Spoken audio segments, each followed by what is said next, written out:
Muy buenas amigos, aquí estoy con otro viernes de denuncias. Como les anuncié, voy a hablar de un evento que es tabú en Cuba y del cual se prohibió hablar, escribir por cualquier medio, ni cine, ni radio, ni televisión, ni periódico.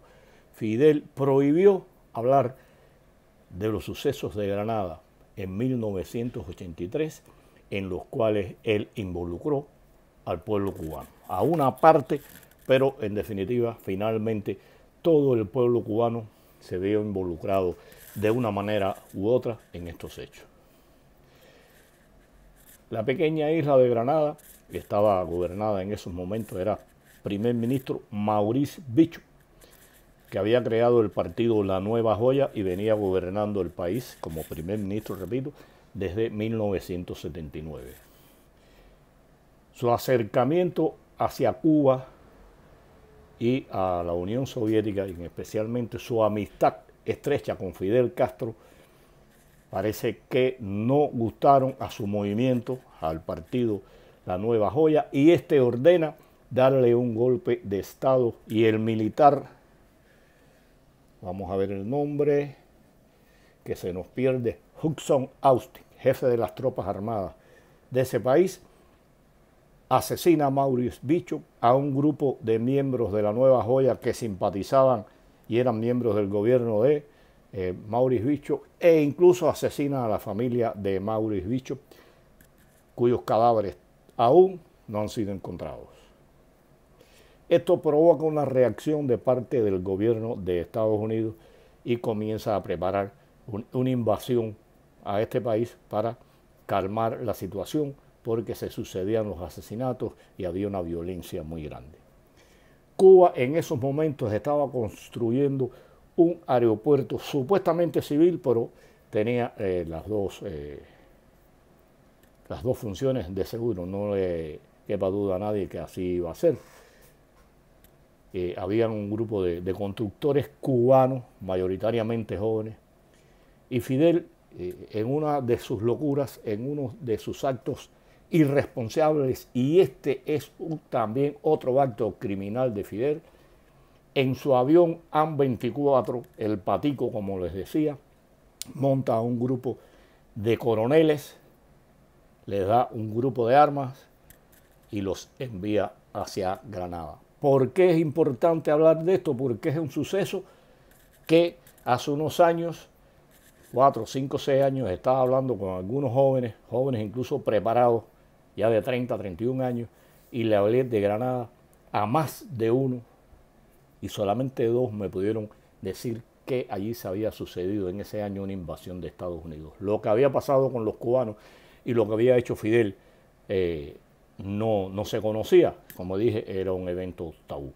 Bien, Fidel manda a estos coroneles, al frente del cual iba Arnaldo Tortoló, coronel él, que había sido asesor militar de Granada y era íntimo amigo de este hombre, de quien había dado el golpe de Estado, de quien había cometido los hechos criminales.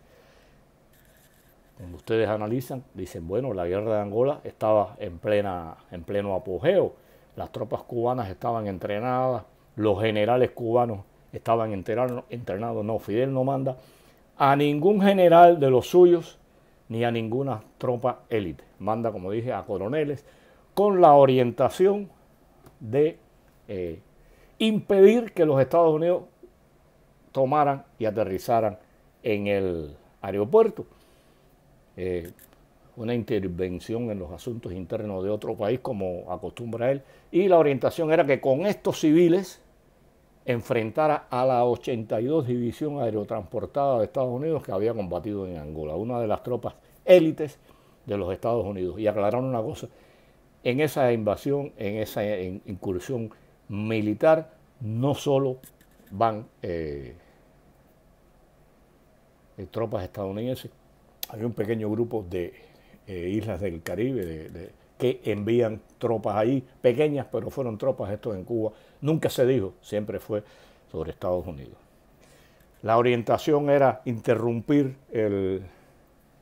la pista, aunque no estaba concluida, pero sí se puede aterrizar en un área determinada, poner, o sea, dinamitarla, tomar un grupo de medidas para impedir que esta se utilizara.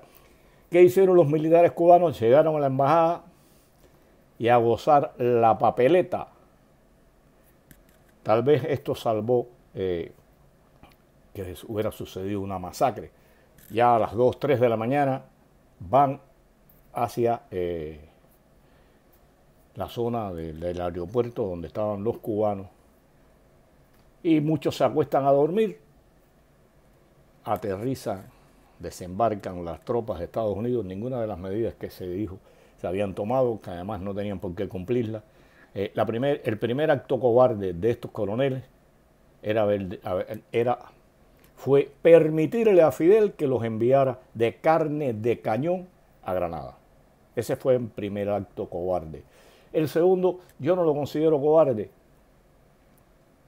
Realmente la cobardía surge porque permitieron que los civiles combatieran y un gran % de los coroneles huyeron. En esta batalla, que duró 3, 4 días, fue una breve batalla, costó la vida, vamos a dar las muertes, 18 militares estadounidenses, incluidos 11 soldados, 3 marines y 4 Sea Navy. Otros 116 militares estadounidenses resultaron heridos. Las bajas cubanas fueron 25 muertos y 59 heridos. Los granaderos sufrieron 45 muertos y 350 heridos. De estos 25 muertos cubanos, mártires, porque no fueron héroes, fueron mártires enviados o compulsados a enfrentar a esta tropa norteamericana sin ningún sentido, sin ninguna razón de ser. Eran civiles y mayoritariamente jóvenes que enfrentaron a las tropas y se quedaron allí solos. Incluso estos militares huyendo vagan por varios lugares de la isla de Granada buscando, van al monte, van a las ciudades buscando dónde podían resguardarse y recibir asilo político, y se hace en la embajada de la Unión Soviética luego de consultar con Cuba. Las noticias en Cuba eran alarmantes. Recuerdo que pusieron en boca de un importante presentador, locutor cubano, Ortega, a despedir prácticamente un duelo. Recuerdo que estaba en mi casa viendo la televisión, oyéndola, porque estaba mi hija recién nacida y estaba preparándole la cuna. Y este hombre se para y dice que las tropas cubanas habían como dando a entender que los cubanos habían muerto en el último reducto abrazados a la bandera cubana. Todos pensábamos que habían sido masacrados, que no había quedado nadie libre, y después empiezan las noticias a surgir. Incluso Fidel, en una de sus grandes pifias, llegó a comparar a Tortoló con Maceo. Increíble que aunque se hubiera enfrentado en ese combate a las tropas estadounidenses, se hubiera comparado con Antonio Maceo, el hombre de las 1000 batallas. Pero le convenía, tras la derrota, exaltar a quien supuestamente había enfrentado a esos hombres allí. Empiezan a venir aviones, empiezan las entrevistas y uno va viendo que no hay tal masacre, que los militares cubanos están regresando todo, y sale a relucir lo que surgió allí. Un grupo grande de militares, no todos pudieron entrar a la embajada de la Unión Soviética, un grupo grande de coroneles fueron detenidos junto con los cubanos, con los constructores cubanos. Y repito, a la llegada se empieza a ver la realidad. Y recuerdo una entrevista a Mario Martín Manduca, si mal no recuerden el nombre, un jovellarense, que empieza a hablar de lo que había sucedido allí, y uno se da cuenta de que habían puesto pies en polvorosa todos estos militares, que habían dejado a los civiles enfrentarse a esta. Este es el segundo acto cobarde, repito, no porque hayan huido, sino porque permitieron que los civiles se enfrentaran a esta tropa sabiendo lo que iba a suceder. Y bueno, a partir de ese momento que se sabe la situación, se prohíbe por Fidel Castro hablar de Angola, hablar de Granada. Hay dos hechos que se habla poco en Cuba, que fueron los hechos del Mariel, los bochornosos hechos del Mariel, que se hablaron un tiempo. Pero de Granada, busquen literatura cubana, busquen reportajes, busquen informes y verán que poco se habla de Granada. Se habló en los primeros días al conocerse que el primer enfrentamiento real entre tropas cubanas, si se le puede llamar tropas a estos civiles, y de tropas norteamericanas, fue un desastre. Fue increíble lo que sucedió e incluso se dice que los primeros asombrados ante la poca resistencia y ante la huida de estos militares habían sido las tropas estadounidenses, porque había una aureola de valentía sobre los cubanos. Por eso digo que es bueno que no se hayan enfrentado, pero sí debieron impedir que cualquiera lo hiciera. Tengo un amigo que participó, porque se habla de estos, no se habla, pero se creó una comisión para visitar a los ya muertos, a los familiares de los muertos, de los desaparecidos que seguramente estaban muertos. Muchos barcos norteamericanos rescataron y curaron a estos hombres que estaban heridos. Y los que ya estaban vivos, que se sabía que estaban vivos.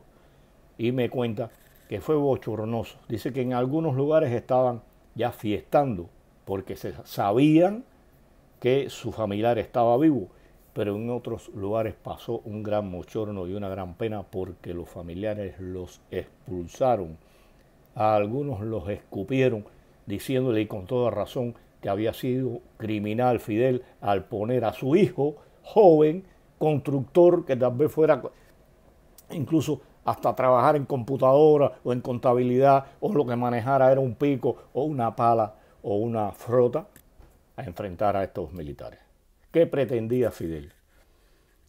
Como él nunca explicó lo que pretendía, ni nunca ha justificado, ni él, que no justificó nada, ni este partido, ni pidió disculpas a los familiares, a los heridos, a los que allí murieron.